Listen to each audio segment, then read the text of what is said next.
Good morning, ladies and gentlemen. My name is Deborah Uber. I am the Education Coordinator for the Embryo Adoption Awareness Center, and we are excited to have you all here this morning and very pleased to bring you the webinar entitled 15 Things Your Doctor Wants You to Know About Embryo Adoption. Now, before we get started, let's do a little bit of housekeeping. During the presentation, all participants will be in a listen-only mode. There will be a question and answer session at the end of the presentation using the questions you submit through the Q&A feature. You may submit your questions at any time during the session, and we will answer as many as possible at the end of the presentation. To ask a question, simply click on the Q&A panel on the lower right-hand portion of the screen, type your question into the dialog box, and click the send button. If you happen to be in the full screen view, you can click the question mark icon on the toolbar in the lower right-hand corner of the screen. This will open the Q&A panel on your screen only. When you submit your question, it will be visible to all of the panelists, but not visible to other attendees. We expect the presentation to last approximately 45 minutes, with 15 minutes for Q&A. We will be distributing a copy of today's presentation and a list of any answers to questions submitted today during the webinar. If you experience any technical difficulties during the presentation, please contact WebEx Technical Support at 866-229-3239. And just as a reminder, today this presentation will be recorded. I will go ahead and move on. Today our presenter is going to be Dr. Carly Willeford. Dr. Carly is the co-owner of Coastal Carolina Integrative Medicine and Ministry, located where else in the Carolinas. Dr. Willeford is a proven leader of innovation in the nurse practitioner field and is focused on conducting research and promoting scholarly activities. Dr. Willeford is working to help change the medical paradigm and is focused on preventative strategies to reduce costs, improve health, and the patient healthcare experience. She was so kind to share a few family photos with us and with her family, and Dr. Carly is on the left on the main picture, and she also shared a picture of her adopted twins on the right. I know she will be sharing a little bit more about her experience with the adoption process later. So I am going to go ahead and hand it over to her. We are so happy to have you here this morning, Dr. Carly, and thank you so much for joining us. Thank you, and thank you so much for inviting me to participate in this webinar. Welcome, everybody. Thank you so much for jumping on board here and participating and listening. I look forward to some questions at the end to hear what kind of particular questions some of the audience might be having. Just to tell you a little bit about me and the perspective where I'm coming from is I'm a nurse practitioner, and I have my doctorate degree in the Doctorate of Nursing that specializes in clinical medicine as opposed to research. So I see the full gamut in my medical practice, but I really have a heart for women's health and for children. And a lot of the women that I see, they may come in for blood pressure or diabetes, but when we get into women's health, so usually we'll get talking a little bit about their family or wanting to start a family or infertility issues they've been struggling with or not being diagnosed infertile but, unable to conceive. So a lot of times the conversation will rear off to how can we help, how can we be the frontliners and get this couple where they need to be.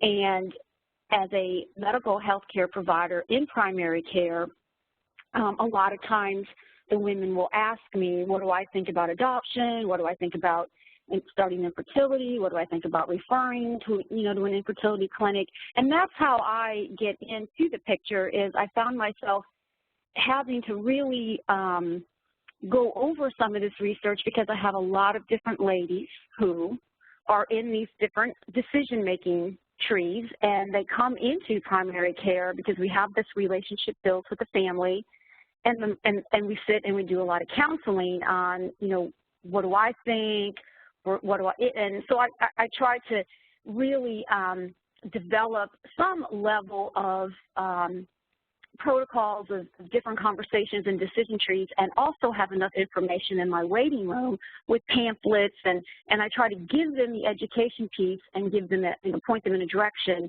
of where they can go to begin to be successful at being parents. So that is the perspective I'm coming at. I don't work in an infertility clinic. I'm not an infertility specialist. I am a primary health care provider who works day by day with the family, the husband, the wife, the kids. I see everything from babies all the way to elderly. So that is where this presentation will begin. And for the first slide, we're going to talk about the medical overview of pregnancy, some basic definitions, and then, of course, the medical overview of the embryo transfer. So I want to start right out with the definition of a blastocyst. And because that term in layman's, a lot of women initially don't have any idea what that even means. So an embryo that has developed for 5 to 7 days after fertilization and has 2 distinct cell types and a central cavity filled with fluid is a blastocele cavity. So it's science, but I'm just going to real brief tell you the cells in the blastocyst have just started to differentiate, just started to grow. The surface cells that surround the cavity just under the outer shell are called tropectoderm and will later develop into the placenta. And then we have a more centrally located group of cells. It's an inner cell mass, and that goes on to become the fetus. So that's your blastocyst. Your endometrium, just prior to ovulation, the endometrium begins to thicken in response to estrogen from your ovaries. The endometrium proliferates, or that's another word for changes in shape, and becomes receptive to the implantation and produces a welcoming or a hospital environment for the embryo, and that's signaled by the release of another hormone called progesterone, also from your ovaries. So everything is kind of working in the endometrium to get ready. The cells are actually communicating with each other to get ready to receive what's about to happen next. The trophoblast cells, there's another type of cells, secrete enzymes, and that's really cool because they begin to digest the extracellular matrix of the endometrial tissue, and these secretions allow, this is the really neat part, they allow the blastocyst to begin to bury itself deep among the uterine cells that form the structural component of the uterus. So trophoblast cells divide and form 2 extra embryonic membranes that go on to become the fetal portion of the placenta. So that's why it's so important when we talk about that, you know, we begin to understand the terms. The medical overview of the embryo transfer is, you know, there are very few, if any, complications related to the embryo transfer, and the risk of infection is very small. If you do not get pregnant, the medications will be stopped, and you will have a bleed similar to a menstrual period. Successful implantation depends on the blastocyst binding to the endometrium. So if you do get pregnant, you will continue progesterone for several more weeks, and risk of pregnancy complications are no greater to you than other women your age who conceive naturally. So freezing and thawing the embryos has no known negative impact on health of the newborn baby and does not appear to affect the growth or health of children during infancy and early childhood. So let me have you go on to the next slide for me. All right, let me catch up here. Is there anything I can do on my own that will give me a better chance of a successful pregnancy with embryo adoption? And success rates vary considerably. You need to ask the clinic you will be working with about your specific situation and the embryos you are considering. Each clinic will track their own transfer success rates. Snowflake's currently transfer success rate is 40%. Your clinic may want to address the age of the genetic mother when the eggs were received, embryo stages, grading, and years frozen. Some other areas that I like to interject there is that the success rate also depends on the woman's health. So not smoking, not drinking alcohol, diet, exercise, controlling stress. If you have medical diagnoses like diabetes or hypertension, you know, really discussing that with your primary health care provider and really getting your body tuned up. So really good integrative health care where many providers are working with each other to make sure you're successful. Those are some of the things you can do that'll give you a much better chance. So it's not always just about the transfer and the blastocysts. A lot of it has to do with how much you control, especially stress levels. So next slide, please.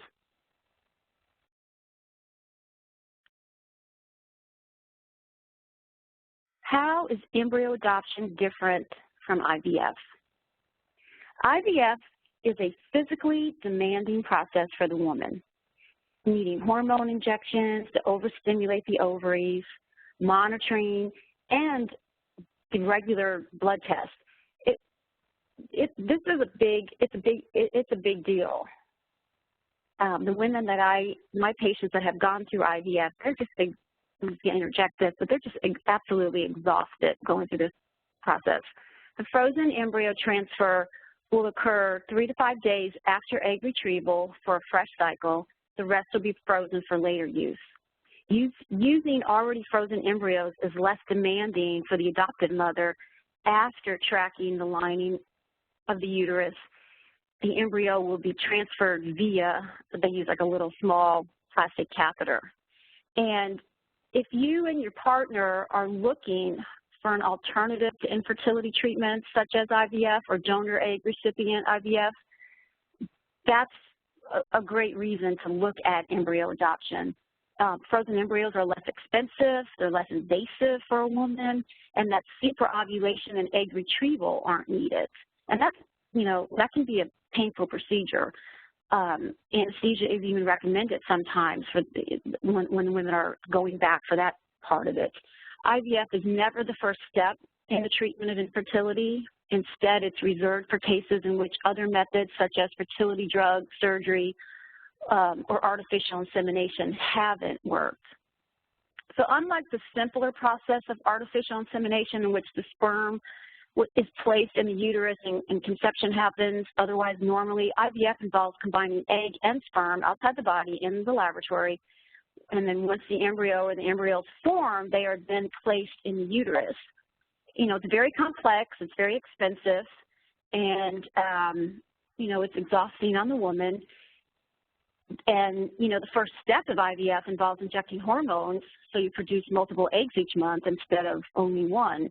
So, there's anything involving hormones is always a risk. And you will then, be tested to determine whether or not you're ready for the egg retrieval. But I think that it's just a big decision, and when the eggs and sperm are placed in, in the glass dish and they're incubated, under the careful temperatures and atmospheric pressure and infection control for 48 to 120 hours. After all of that is done, 2 to 5 days, about 2 to 5 days after fertilization, the best fertilized eggs are then selected. 1 to 3 are usually placed in the uterus using the, again, thin flexible catheter, and it's inserted, through the cervix, and the remaining may be frozen or cryopreserved, and there is where the frozen embryo, where this conversation begins. The remaining are frozen and they're preserved for future attempts for that couple, or that couple can go on to be a donor. So overall, in vitro related injections, the monitoring, the procedures are emotionally, physically demanding of the female partner. The superovulation with hormones require regular blood tests, daily injections, some of which are quite painful, frequent monitoring by your doctor, and the harvesting of the eggs. So these procedures are done on an outpatient basis and regularly require a short recovery time. And the reason we're talking about this is because you need to see what the donor went through before she, donated. You can kind of see the history of the embryo. So the woman may have cramping during the procedure. She may be advised to avoid strenuous exercise for the remainder of the day, or she could be advised to be on bed rest for a few days, all depending on the condition of that patient, her health history, and the doctor's recommendation. So prior to the retrieval procedure, the patient's given an injection of medication that ripens the developing eggs and then starts the process of ovulation. Timing is critical. The eggs must be retrieved just before they emerge from the follicles, in the ovaries. If the eggs are taken out too early or too late, they don't develop normally sometimes. And then the doctors may do blood tests or ultrasounds to be sure the eggs are in the right stage of development before retrieving them. So this is all the history. The IVF facility will provides the patients with instructions to be followed the night before and the day of the procedure. Most women are given pain medications, and the choice would be in mildly sedated, or they can go under full anesthesia. And then during the procedure, the doctor will locate the follicles in the ovary with the ultrasound, right? And then they remove the eggs with a hollow needle. The procedure usually takes 30 minutes, but can take up to an hour. And then immediately following the retrieval of the eggs, they're mixed in the laboratory with the partner's sperm, which was donated, on the same day. So now we're getting down to, will you and your partner go home? While they go home, the fertilized eggs are kept in the clinic. They get to go home. Their eggs are kept in the clinic under observation, to ensure optimal growth. And this is where adoptive parents begin to start asking questions. What's happening to the egg at this point? After they're fertilized, the egg, and this is all happening in the lab.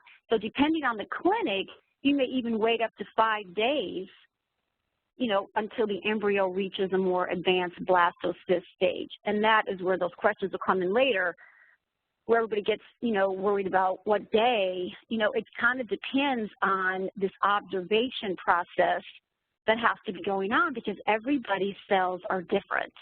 And some, mature faster and slower, and it's really hard to be so dogmatic, saying 5 days or 3 days, or should we go 6 days. It's the skill of the professional that is doing the observation that's ensuring optimal growth.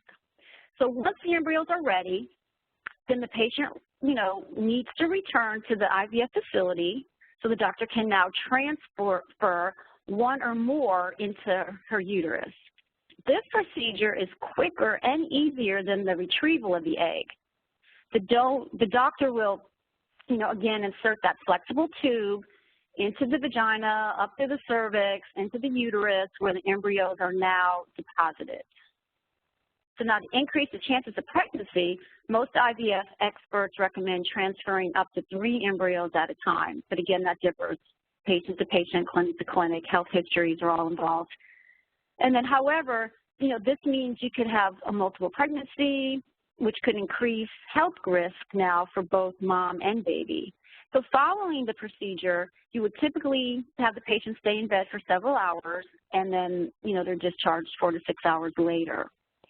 And then the doctor will probably perform a pregnancy test on the patient about 2 weeks after the embryo transfer. Any embryo that that does not get used, in the first IVF attempt can be frozen for later use. This will save the patient money if they undergo IVF a second or third time. And if you do not want your leftover embryos, if the patient decides, the decision they're going to, not have any more pregnancies, that is when they can donate them to another infertile couple. Or they can ask the clinic to destroy the embryos, and they have, a lot of legal waivers and documents that need to be signed if that's the step they have chosen. But both the patient and the partner must agree, this is what we're getting an educational piece out, and must agree before the clinic will destroy anything or donate anything. So the parents need to make a decision, hence the birth of embryo adoption. Next slide, please. Okay. Does the adoptive mother need to take hormone shots? It's just that picture right there makes you go, ouch, look at that big long needle. Well, this is what the beauty of it. The process of embryo donation requires that the recipient couple undergo the appropriate medical and psychological screenings. The female partner undergoes an evaluation of her uterine cavity, and then her endometrium is prepared. Like we briefly went over up in slide 1 of the whole pregnancy, what naturally happens still has to naturally happen. For that blastocyst to be able to do what it needs to do, it has to have that endometrium prepared. And the hormone we use that is in our body that, controls all of that is estrogen and progesterone. So, the endometrium prepared with the estrogen and progesterone in anticipation of an embryo transfer. So in order for embryos to implant into the recipient's, into the adoptive mother's uterus, the endometrium and the lining has to go through these changes. So numerous methods of endometrial preparation are utilized. However, the principal hormone preparation is basically very similar clinic to clinic. Women who have ovarian function will be given a certain medication to temporarily suppress the menstrual cycle. And then the recipient will also be given estradiol to stimulate the endometrium to develop. And estradiol may be given in the form of an oral pill or a transdermal patch or an injection. Let's see, ultrasounds can be used as an assessment of the endometrium, and blood, and also, of course, blood tests may occur during this time. The recipient begins progesterone, causes very specific maturational changes within the endometrium that enable the embryo. Remember, we talked about it needs to burrow, so those cell cycles need to happen, and progesterone may be given by intramuscular IM injections. Sometimes they use vaginal gels, and sometimes you can give it in a tablet. So it just depends, again, on the patient, medical history, and the doctor. Pregnancy following embryo donation depends on the quality of the embryos that were frozen, the age of the woman who provided the eggs, and the number of the embryos transferred. Okay, next slide. We're on slide 5. What are the risks to the mother of implantation? Is there anesthesia involved? And again, I lost my slide. Hang on one second. When we're talking about the embryo transfer, again, that's not as bad as the egg retrieval. So a lot of anesthesia kind of comes in the IVF. But with the embryo transfer, it really depends. Again, it's the anesthesia consult that you would have with your whole medical team and their technique and their skill and their protocol. So it's usually some people take some, Valium, or they'll use something to keep the mother calm. If they're experiencing pain, they can, it's a anesthesia consult where the patient is with what they need to be able to handle what it is they're going through. So the research, I had discussed with different patients and would call around different clinics, it really depends on the patient and it depends on the doctor. Next slide, please. Can the adoptive mother get an infectious disease like CMV, hepatitis, or HIV? And this is the top question I get. This is what my women have really struggled with. And because embryo adoption is not new, but it's new to young couples that are just beginning to accept that they may be infertile and they're looking for alternatives. It just wasn't on their radar. So this is really frightening for a lot of couples. All embryo donors undergo intensive screening processes, including a detailed medical and genetic histories, physical exam, laboratory testing, and of course, STDs. And CMV is, we had been discussing that because there's been a lot of issues surrounding the CMV, and the statistics are, the National Institute of Allergies are putting that, that's a very common infection rate. It's up to like 85%, but 50 to 80% of the population tests positive for CMV. So we have a lot of issues that come up with CMV positive versus CMV negative, and whether or not a couple wants CMV negative embryos, or did the clinic only want to give you know, CMV negative mothers, CMV negative embryos. But as this conversation needs to be driven by scientific research, when we go back to the research, we see that the chances of contracting CMV or hepatitis or HIV is just irrelevant. There's never been a case. It's never happened.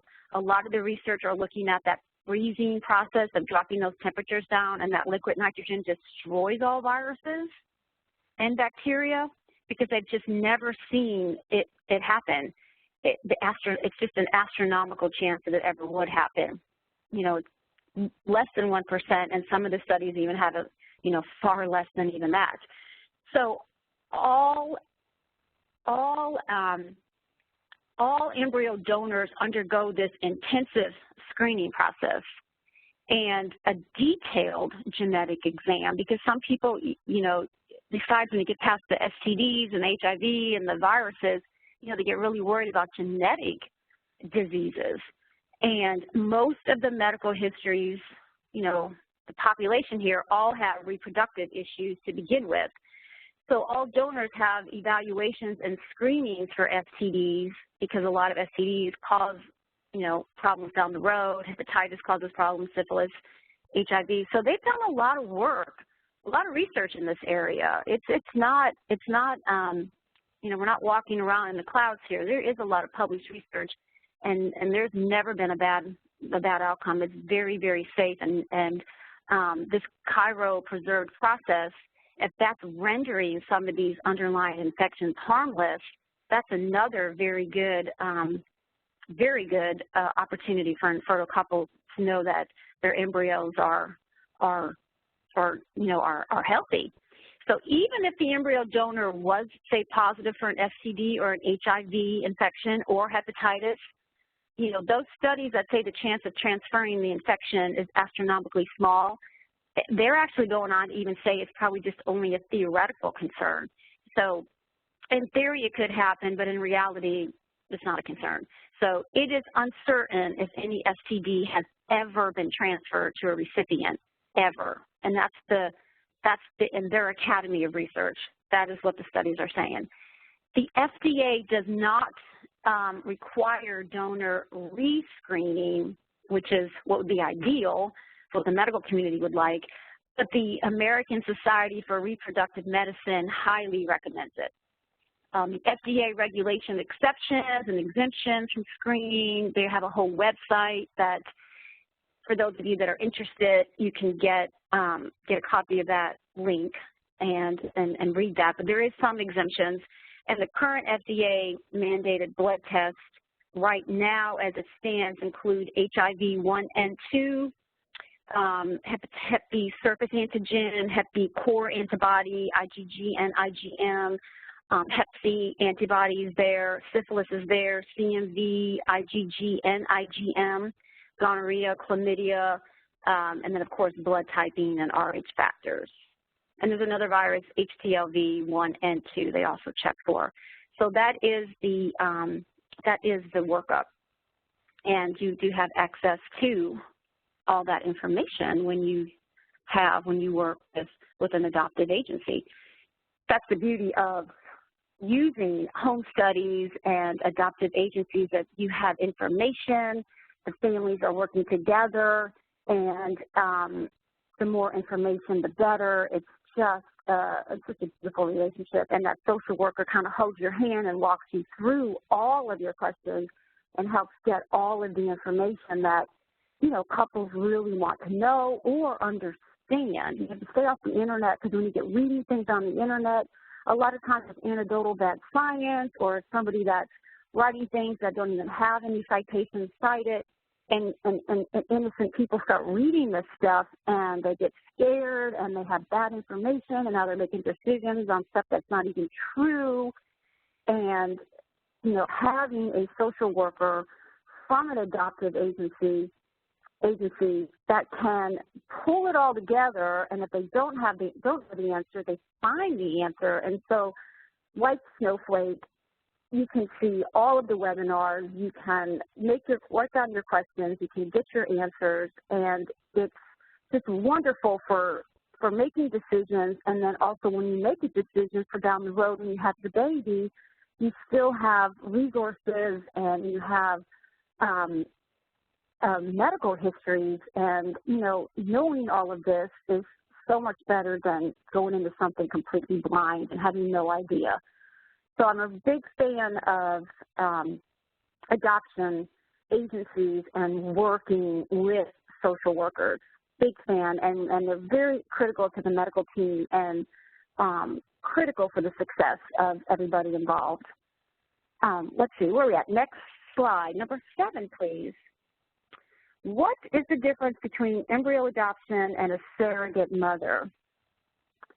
Okay, so the big difference there would be the legal side.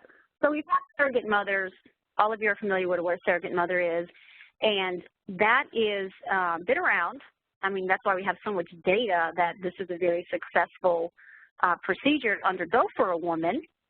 And but it's state to state, so there's no national guidelines. It is state to state, and it is legal. So it has to be done legally, is what I mean to say. So really, there's no significant difference from my perspective from a medical treatment. Surrogacy, to define the term, the mother who carries the pregnancy is considered the legal mother. Surrogacy laws must be considered, and a lawyer will need to be involved to make sure the adoptive parent's rights are protected. Embryo adoption, on the other hand, the adoptive mother will legally be considered the mother of the child they give birth to without needing to verify through the court system or finalize an adoption process. So that's basically what you're looking at when you're comparing embryo adoption to surrogate mothers. The surrogate mother's cycle, you know, then she has to go through the whole synchronizing with the egg donor cycle through birth control pills. So it's another whole big process for a surrogate mother that you're not going to have to go through, obviously, with embryo adoption. And then if there's any questions on that at the end, we can delve into that a little bit more. Okay, slide 8. Is there ever any intolerance or placenta rejection in the body? Autoimmune type syndromes, for example, how does the brain know to continue the pregnancy and not expel the developing fetus? And this is a question I get pretty much all the time I mention embryo adoption. They immediately think, well, won't my body just reject it? You know, it's not my genes. How can this be? Like, they just get so freaked out. They just can't even get their heads around it because of that lack of education. They don't, you know, healthcare on the front lines are just beginning to be able to have the education themselves and really alleviate the patient's fears immediately so this doesn't go on to them searching and getting bad science. The researchers, you know, what the literature is saying, has discovered that the embryo implantation sets off a process that ultimately turns off a key pathway required for the immune system to attack foreign bodies. So what I just said is when there's implantation occurs and it is successful and the woman is pregnant, what's happening here is a process turns off, tells the cells, do not attack this. As a result, immune cells are never recruited to the site of implantation and therefore cannot harm the developing fetus. During pregnancy, the foreign antigens of the developing fetus and the placenta come into direct contact with cells of the maternal immune system, but fail to evoke the typical tissue rejection response seen like with organ transplants. So they have studied and studied and studied this, and there is just no rejection. The researchers also discovered that the onset of pregnancy causes the genes that are responsible for recruiting immune cells. You know, this whole recruitment stops. So it's really phenomenal how the body can differentiate to not attack that. And these T cells, you know, a result of all these changes that we discussed happen with the blastocyst implanting and the endometrial changing with estrogen and progesterone, that also starts controlling genes. I mean, it is just so cool to read these immunology and their journals when they start talking about cells communicating with each other and not attacking the fetus or the placenta. It's just amazing. And they're using that research, of course, to figure out how to get autoimmune disease. The body's attacking other things, and they're looking at this whole pregnancy cycle as a way to find any clues on if they could if they could reproduce this, we could, you know, cure some type of tumors. And so that's why there's so much published research on it. Specifically, the researchers revealed that the implantation of an embryo changes the packaging of certain genes, these chemokine genes, and the nuclei of these developing stromal cells. So the change in the DNA packaging permanently deactivates or silences these genes, and consequently, these genes are are not expressed, and the T cells are not recruited. So all of that being said, that's a big mouthful of bottom line. They will not attack the baby, and we don't get this autoimmune thing going on, and the placenta is not attacked either. So no harm, very safe, and very incredible science of what's happening with the immune cells. Okay, so let's go on to slide 9. I hope that alleviates your fears. It does my patients. Slide 9. Is there any benefit from traveling to clinic or where, traveling to the clinic where the embryos were originally created? And the answer is, it is recommended that patients travel to the clinic where the embryos were created. This has not been extensively researched. The thought is that the embryologist that created the embryos is the best one to thaw and transfer them. It will also prevent any damage that could occur from the travel.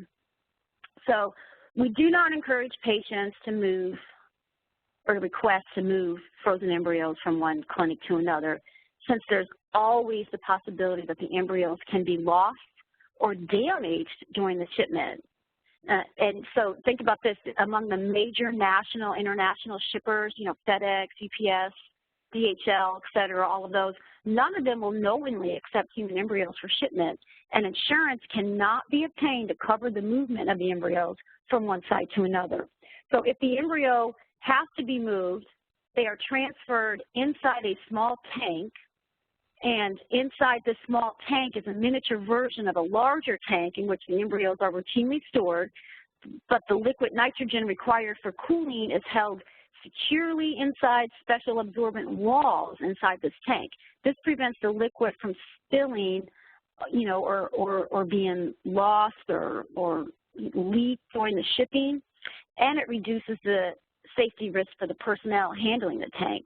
And so since this tank is a relatively small tank, it can only maintain the required, sub-zero temperature for about 7 days before more liquid nitrogen has to be added.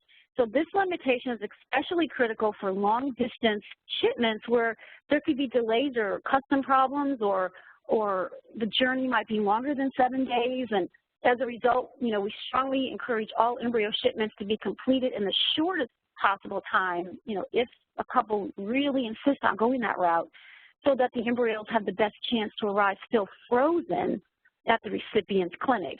And any delay could mean loss of all the embryos. So that is why the recommendation that the patient travels to the clinic where the embryos were created is best practice.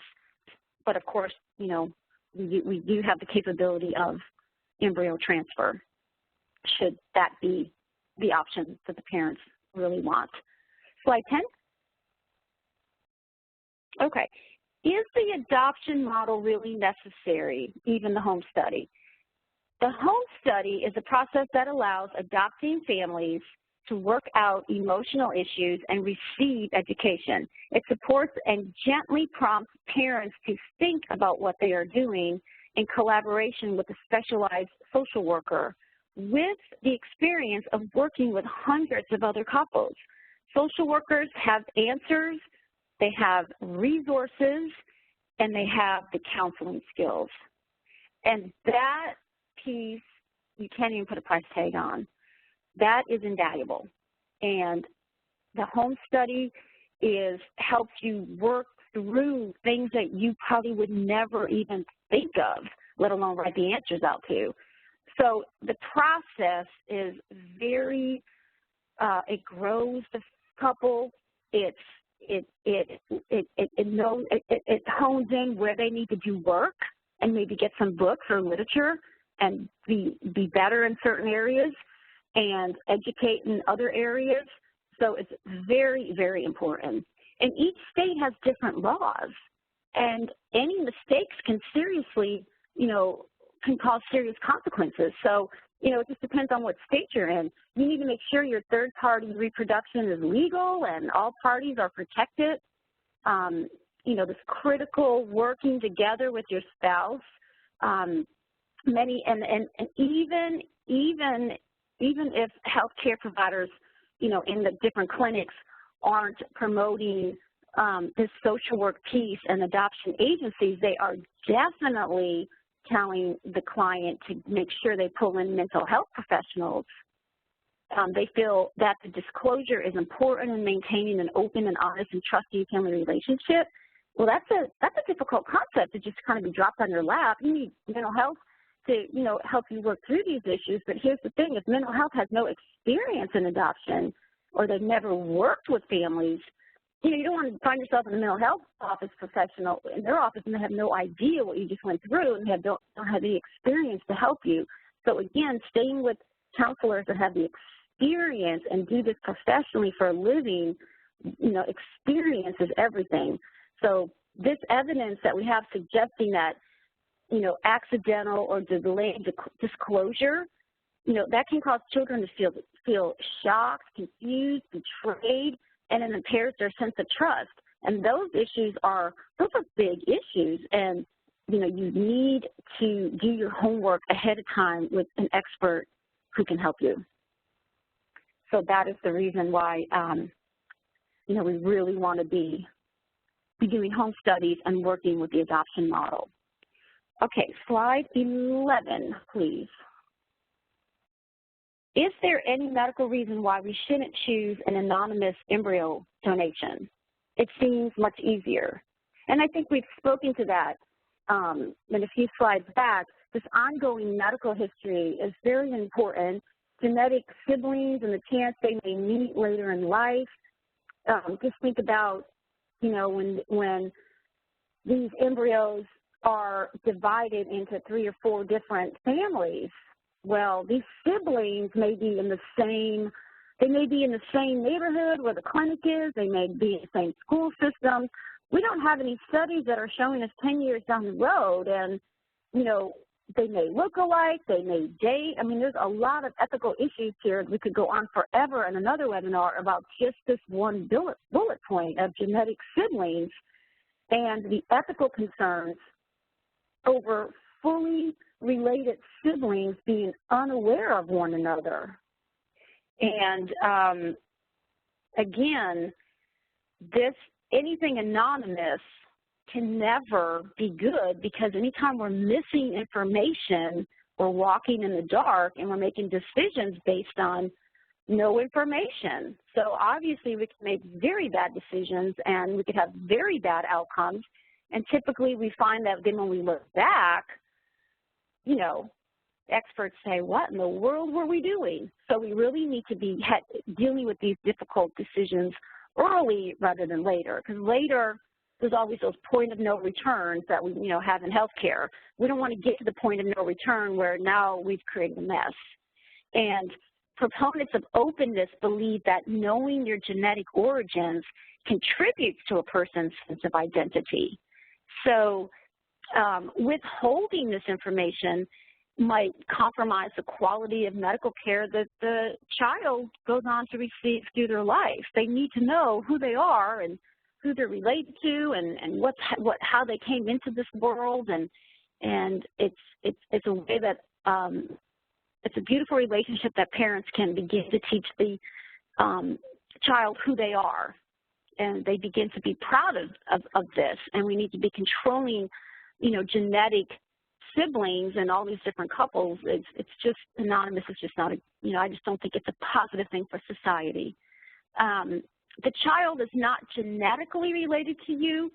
He or she will have a different medical history. They have a different DNA and possibly a different blood type. And as a result, the chances that the child will eventually learn of their non-genetic relationship to you are probably very great, given the way genetics is kind of, really front and center in medical care now. And some consider it unfair to keep this information from a child, as they may assume they are, vulnerable to their parents' health problems, and they're never going to have their parents, if a dad has sickle cell, the child's going to think, well, that's a genetic, that's passed down genetically, so am I going to have sickle cell? And, the child needs to know what their genetic history, the child just needs to know it's the best medical care. It's really unfortunate that, this really isn't resolved yet, but we're growing into best practices, and each family can be a part of raising the bar. Some working, those working with an adoption agency gives both parties, donor and recipient, plenty of information. It's written down for the safekeeping and the possibility of obtaining even more information once that relationship is established. And while this requirement varies from clinic to clinic, all professionals agree that meeting with each other is, and the social worker involved is really the best for the donor and the recipient. It's really just the best of both worlds. And again, these ethical concerns are, they're very difficult to work through, and we just need to be consciously aware of knowing there are concerns and there are related siblings, and we have to tackle these tough issues together, and that's the key. We do it together. Healthcare, infertility clinics, adoption agencies, donors, recipients, and then together we all focus on the child's best interest. Next slide.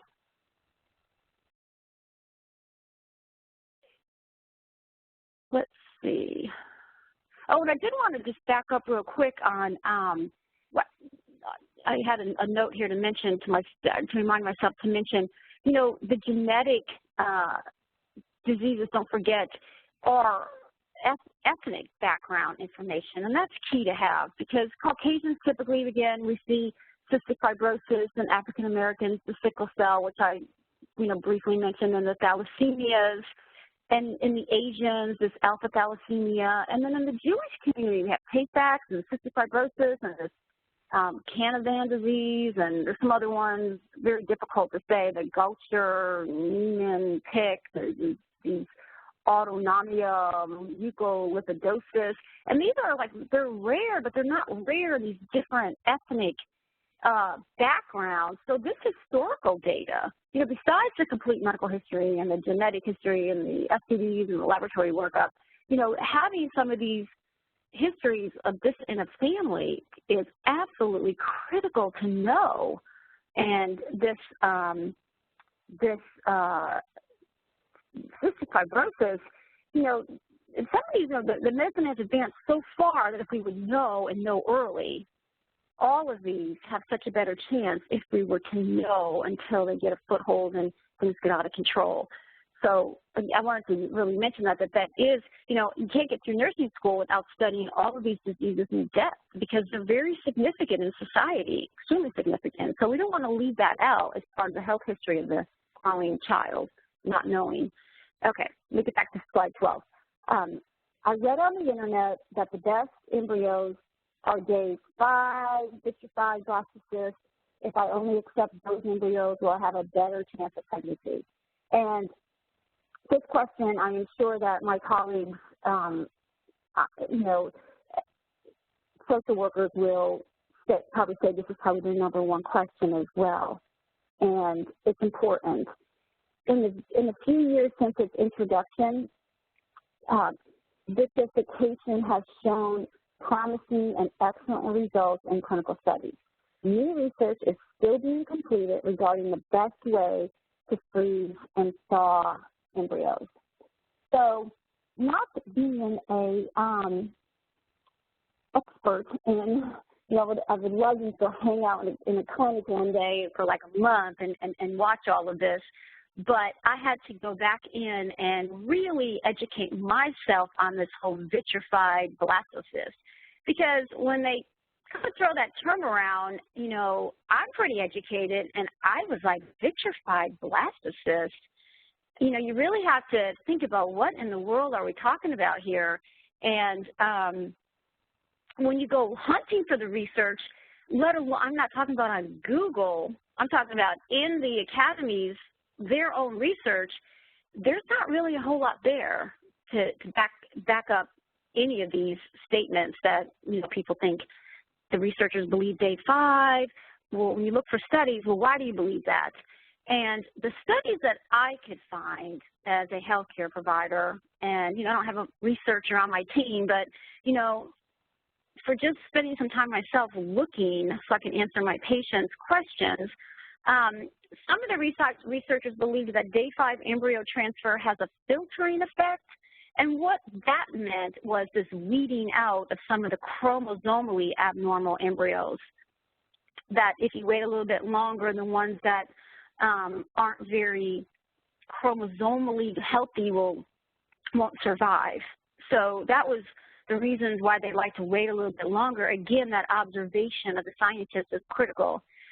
If the IVF clinic is proficient at blastocyst culture and has excellent being highlighted here, quality control in the laboratory, there's potentially no disadvantage to day 5 blastocyst transfer. But again, these are clinics that have to have excellent quality control. Again, it comes down to human error and employees.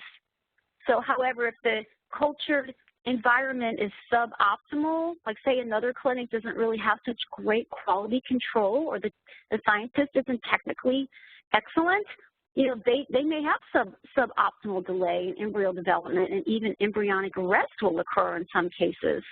So therefore, if the culture system and laboratory quality controls are inconsistent, good results will not be obtained with extended culture to day 5. So what I'm saying is then that would mean day 3 would be a lot better, because their quality control is inconsistent and the embryos may not even do well. So, it all depends. You can't make these blanket statements where only day 5 or, only day 3. It really depends on the observation and the notes, and you have to really trust the scientist who was working with it and what they saw and what they recorded and what their professional opinions are. And that's why that relationship is so important. Some programs will do better with day 3 transfers, putting back embryos earlier before they are stressed out excessively by the weak culture environment. So their clinic statistics may be better on day 3. And another possible disadvantage is some clinics charge more for a 5-day transfer. So the main concern during the freezing of any cell is the removal of the water. So we get talking about days, and what we should be talking about is technique. We need to take out the water without actually killing the cell. So since water expands, right, in volume as it freezes, the ice formation inside a cell would cause the cell to rupture and die. So therefore, the cell water is traditionally replaced with this chiroprotectant, I guess you could say kind of like an antifreeze, prior to the cooling of the cell. So this is achieved by sequentially incubating the cell in increasing concentrations of the chiroprotectant. So the chiroprotectant is what's drawing the water out of the cell, and itself enters the cell by osmosis. And that's the part where we talked about earlier, that part right there may be what's killing viruses and HIV and things that can't survive because they never see them when the thaw happens.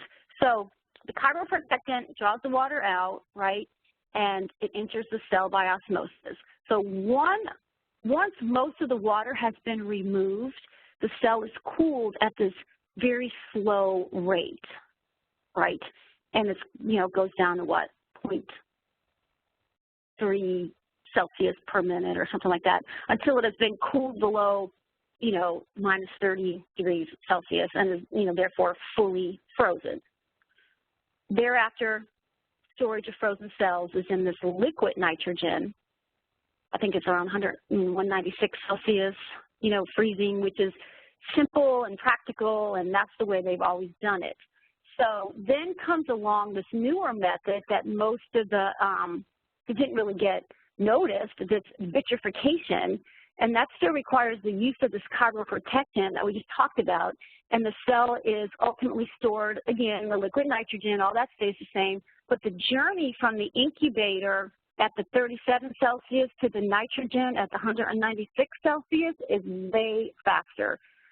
That's what the word vitrum, that medieval Latin, glass means glass, and the process turns the cell contents into a glass-like substance instead of ice.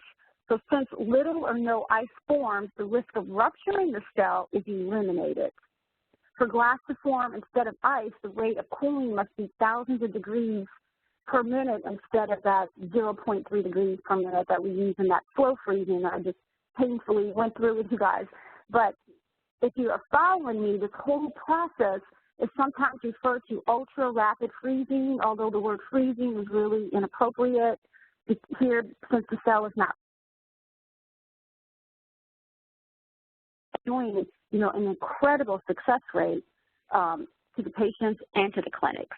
So the technique became so much better. So when we talk about vitrification, we have to go back and we're comparing something now since 2007 that is so much better than what we used to do. So the stage 3, 4, and 5 kind of becomes, we have to look at that a little bit different now because the vitrification process is so much healthier. And the success rates are just, incredible. So in a few years since they introduced this new process, these excellent results we're seeing in the clinics. The blastocysts look no different after the vitrification when compared to how they looked before the procedure. These results stood in stark contrast to the results of slow freezing, where the blastocysts sometimes used to look like shriveled and they would deflate it upon exiting the freezer, with some or all cells dead or dying. I mean, they had all kinds of problems. So the procedure worked very well with embryo survival rates, and that's really what the family wants to know. Consistently above 95% year after year now, vitrification is now the method of choice for freezing eggs and embryos at all stages of development. So embryos tolerate the procedure very well. Pregnancy rates with vitrified embryos are very good or better.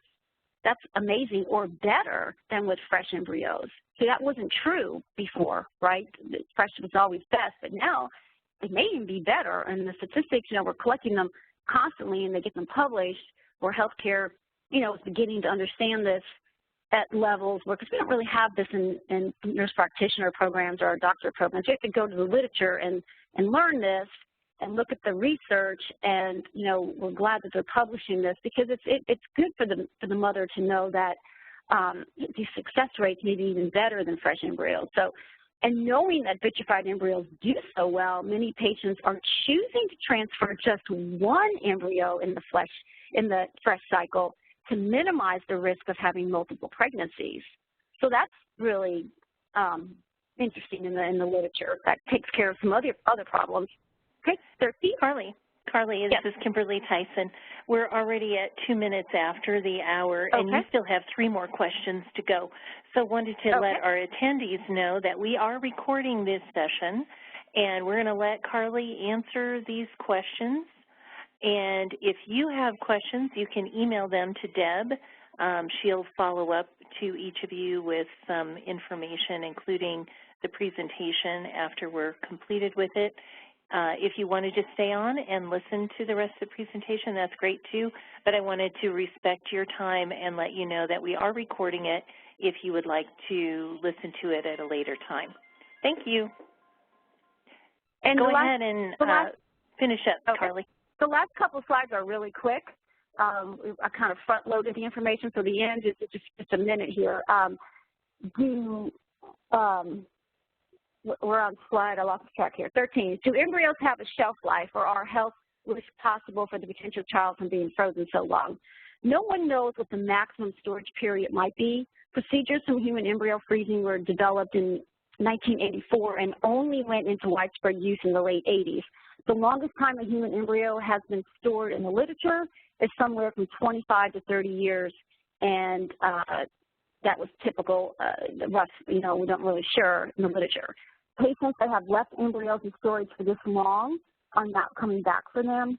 Some patients have come back after 10 to 12 years, the literature said, and the embryos have been thawed successfully and created very healthy babies.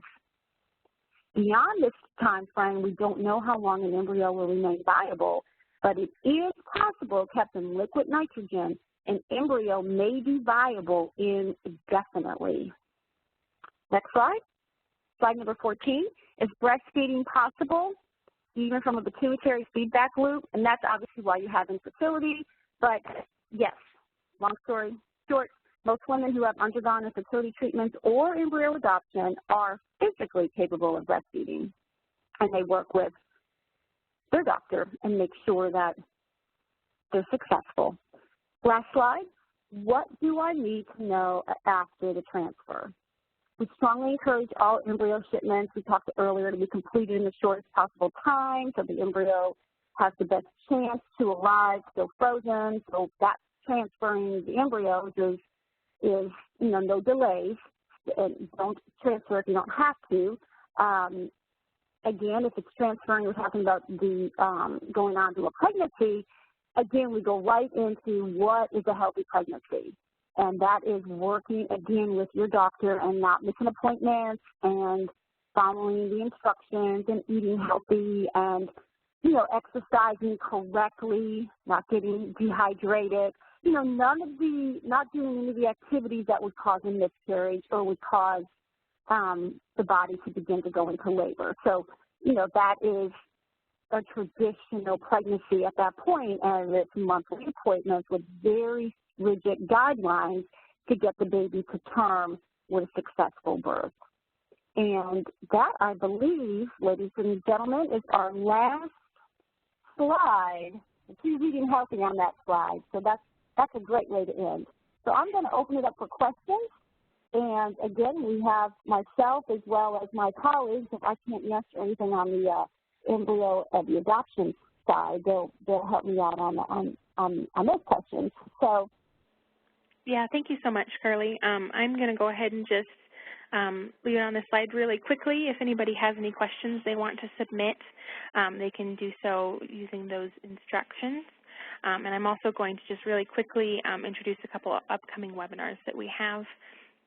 On Wednesday, December 2nd, we have a great webinar called Protestantism and Embryo Adoption, and that is presented by Daniel Nerbes. He is the president of Nightlight Christian Adoptions, and so he's going to be sharing that in December. And then on Wednesday, January 6th, we have a wonderful webinar about letting go of remaining embryos for families that are considering embryo donation.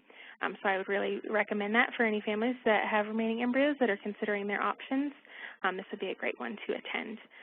And so I'll just go ahead and leave it on that slide and jump right into any questions that we have.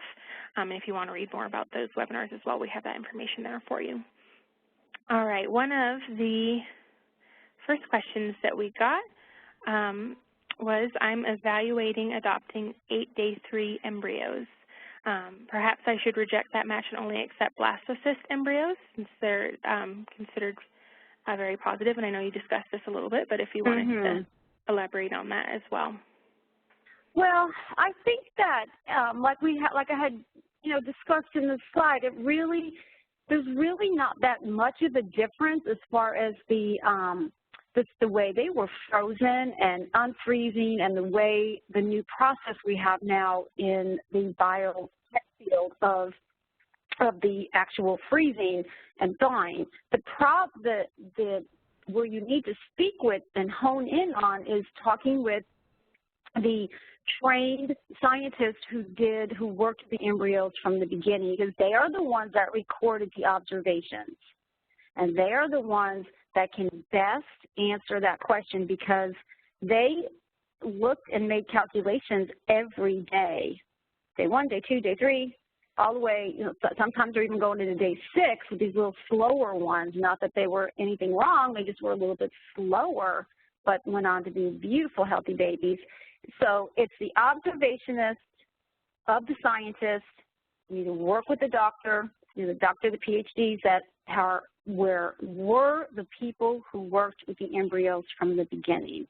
And their observations will be able to answer that question, because now we're getting down to a very individual clinic, very individual embryos.